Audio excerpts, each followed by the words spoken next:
Hello. It is day 5 of Nailtober, and I'm here with Ryan. What's up? And we're going to talk about the 3 worst movies of the decade in the horror genre. And this is by Screen Rant. There are a few that we edited out because A, we've seen and we were not willing to watch it again. Or B, it wasn't really a horror movie, it was like a spoof. So we wasn't going to waste our time. These movies are like on them. They're trying to be serious. Is what we're saying. We'll deal with the goofy ones later. But so let's get on with This is the by list. ScreenRant.com. It was the first thing that popped up, so we ran with it. They're generally pretty good. Yeah. Let's go with the first one. This was number 1. It has a 2.8 out of 10. Yeah, it goes from lowest to highest. So, That's pretty bad. yeah, that one's pretty bad. It was A Haunting of Sharon Tate. That's rough. This came out in 2009. 2019. 19, yeah. There you go. Hilary Duff is in it, which I'm a fan of. What was your thoughts? What did you like about it? Well, that was the. If you go look at the comments, if you look this up on anywhere, Google, Amazon, all the comments are going to talk about how awful Hilary Duff's acting was, and it really wasn't bad at all. Like,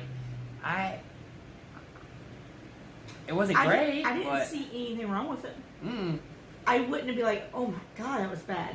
Like, with the acting at all. So what did you like about it? That Hilary Duff was good? no, and I wouldn't say good. I just wouldn't say bad. I don't think the movie deserves a 2.8. I know either. You know, if for those of you that want to watch it, it's like it's about the Manson family murders of Sharon Tate and Abigail Folger, and it's really fun and it's creative. I know the part that you disliked as well was the ending. I don't need to take that from you, but I liked it. So that's kind of the weird part, is we're completely different on that. I didn't like the beginning either. The beginning started off with a premonition, and first of all, it didn't happen in real life. Second of all, it didn't really play into the movie well, and I thought that would be a bigger part, which it was. But at the ending, it kind of just just went out the window. So to me, it was a very confusing movie. They led you to believe one thing, and then it was just like. Well, now, I thought the whole movie was going to be about, like, spiritual things, when it necessarily wasn't.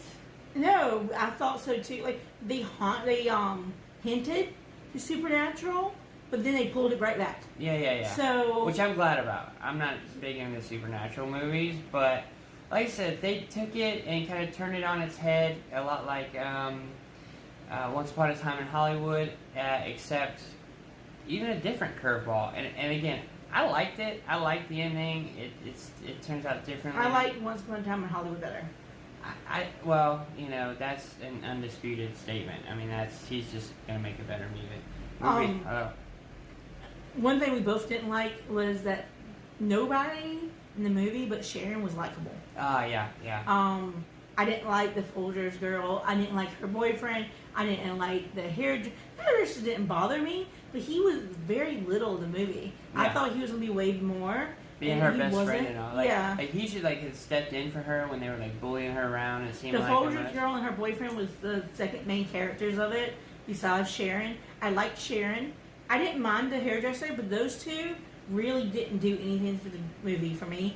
And we want to feel something for the character. So when they die, it doesn't feel anything because you didn't feel anything for them. So, and that's one thing about it too, is like Once Upon a Time in Hollywood is pretty historically factual for the most part, and you can tell what's not. With this movie, they blend facts. They're very loosey-goosey on what's fact and not.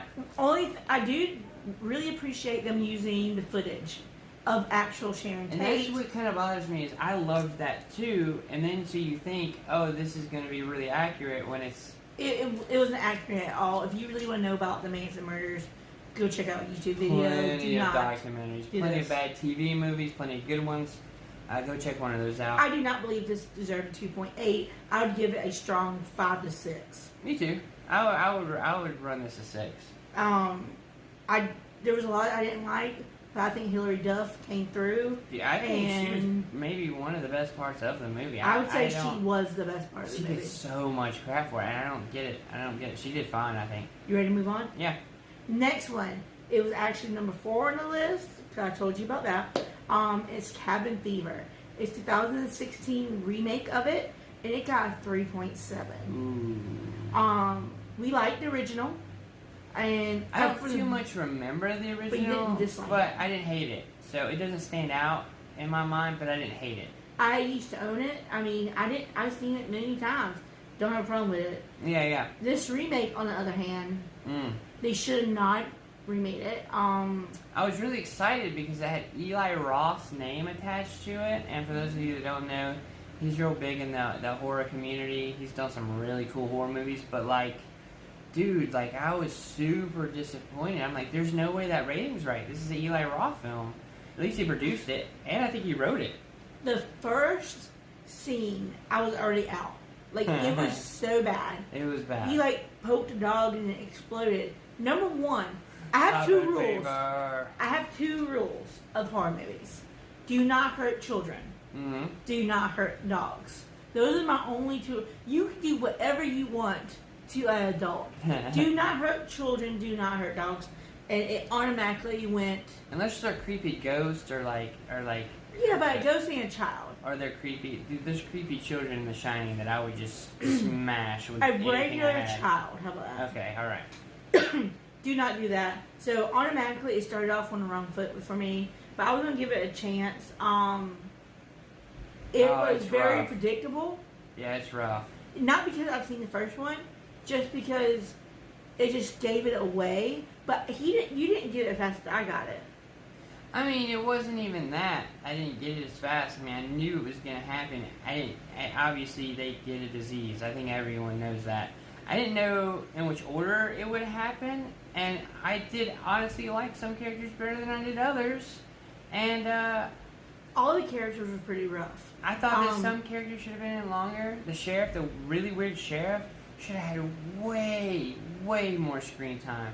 Why put her in there? Why even put that scene in there? It was this long, drawn-out scene. And it meant nothing. It did nothing. I mean, for the movie. It's happening. So, I can't. Do you have anything good to say about this movie? No. Me either. I mean, the fact that Eli Roth even wrote this movie and produced it, it just made me angry inside. I couldn't even. It was predictable. I hate that. As a matter of fact, I would easily give this Sharon Tate spot at a 2.8. I would lower this from 3.7. Most certainly. 2.8 would be gracious. I think so too. I mean, it's that bad. It's that bad. Yeah, there's not very many. I don't think there's any redeemable fact. Just go watch the original. I mean, really, there's no reason to even mess with this movie. Yeah, so I don't think we have anything else to say about it. Nah. Don't do it. Number 5, which is our number 3, is The Gallows. I've never heard of The Gallows before. It came out in 2015. It has a 4.2, and we have very different opinions about it. I'm really shocked that I hadn't heard of it. I really typically enjoy found footage films. The Blair Witch Project is honestly, it still is my favorite horror movie of all time. I mean, how can you take $500 and turn it into a multi-million-dollar movie? I appreciate it, but I find found footage films to be a little dizzying. And I don't. I love it. That's just preference. Yeah. That's not my subgenre. As a matter of fact, when that movie came out, everyone was so shocked it made so much money because that was the biggest thing. I was dizzy when I left the theater. It's like, grow up. Come on, man. I don't particularly care for them, but I found this one less dizzying than Blair. They did it a little bit better. They did. It was a little newer. I mean,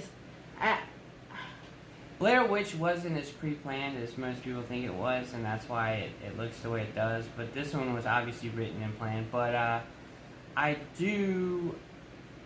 loved it. I find it predictable, and it just didn't do it for me. See, to me, I was bored. Predictability doesn't even come into account.